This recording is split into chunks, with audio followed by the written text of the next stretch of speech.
Hello viewers, in this video we will learn about an essay, and the title of the essay is A Vindication of the Rights of Women with Strictures on Political and Moral Subjects 1792, written by British proto-feminist Mary Wollstonecraft.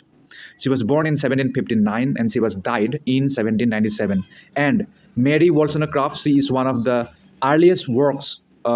She is one of the earliest feminist writer, and this work, A Vindication of the Rights of Women, it is one of the earliest works of feminist philosophy. In this work, the writer Wollstonecraft has responded to those educational and political theories of the 18th century who did not believe women should receive a rational education. Besides, she has also argued that women ought to have education commensurate with their position in society, claiming that women are essential to the nation because they educate its children and because they could be companions to their husbands rather than mere wives. Furthermore, instead of viewing women as ornaments to society or property to be traded in marriage, Wollstonecraft had maintained that they are human beings deserving of the same fundamental rights as men. Moreover, Wollstonecraft was prompted to write The Rights of Women after reading Charles Maurice de Talleyrand Perigord's 1791 report to the French National Assembly, which stated that women should only receive domestic education. So, this philosophy of men or that writer that forced Wollstonecraft to write this work that we are reading now.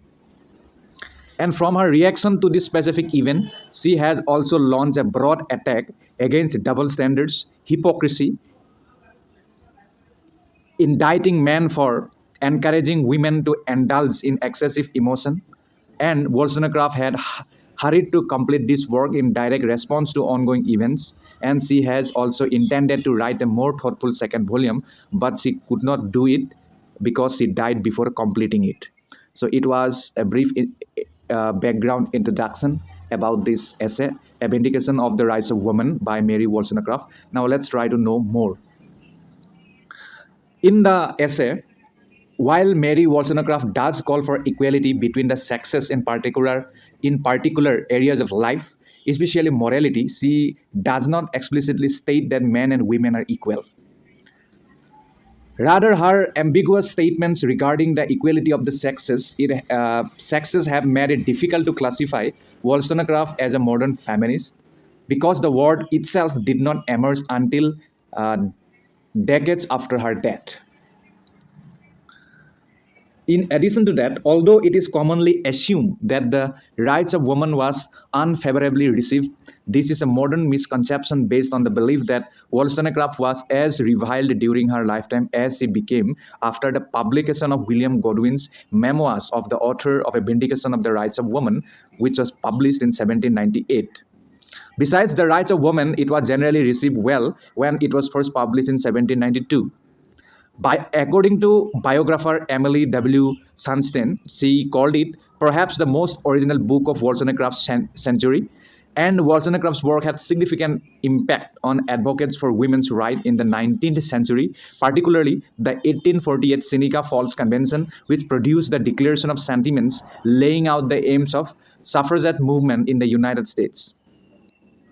Apart from that, Mary Wollstonecraft's A Vindication of the Rights of Women, it is a treatise on overcoming the ways in which women in her time are oppressed and denied their potential in society, with concomitant problems for their household and society as a whole. And that dedication is to Charles M. Talleyrand Perigord, the late Bishop of Aton, whose views on female education were distasteful to Wollstonecraft. The introduction of this essay sets out her view that neglect of girls' education is largely to blame for the condition of adult women, because they are treated as subordinate beings who care only about being attractive, elegant, and meek. They buy into this oppression and they do not have the tools to vindicate their fundamental rights or the awareness that they are in such a condition. In the first chapter of the essay, Wollstonecraft promotes reason and rationality and discusses the deleterious effects of absolute arbitrary political power and the vices associated with riches and hereditary honors. And in the chapter 2 and 3, She details the various ways in which women are rendered subordinate. They are taught that their looks are of paramount concern, and they tend to cultivate weakness and artificiality to appear pleasing to others. They are seldom independent and tend not to exercise reason. Writers like Rousseau and Dr. Gregory desire that women remain virtual slaves, enshrined in the home and concerned only with their natural proclivities of being modest, chaste, and beautiful. Besides, women are taught to indulge their emotions and does have unhappy marriages because passion cannot be sustained.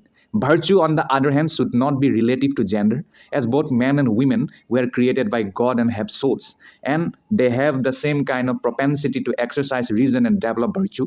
And female dependence, as seen in her day, is not natural. Women's confinement in the home and inability to participate in the public sphere, it results in their inspidness and pettiness, and Wollstonecraft wants to inspire a revolution in the female manners. Then in the chapter 4, she has excoriated that the premise that pleasure is the ultimate goal of a woman's life. Reason and common sense are usually ignored in favor of emotion and sentiment, and young girls are taught every early to concern themselves only with their persons. Such trends are problematic for mothers who either spoil their children or ignore them, according to her. In addition to that,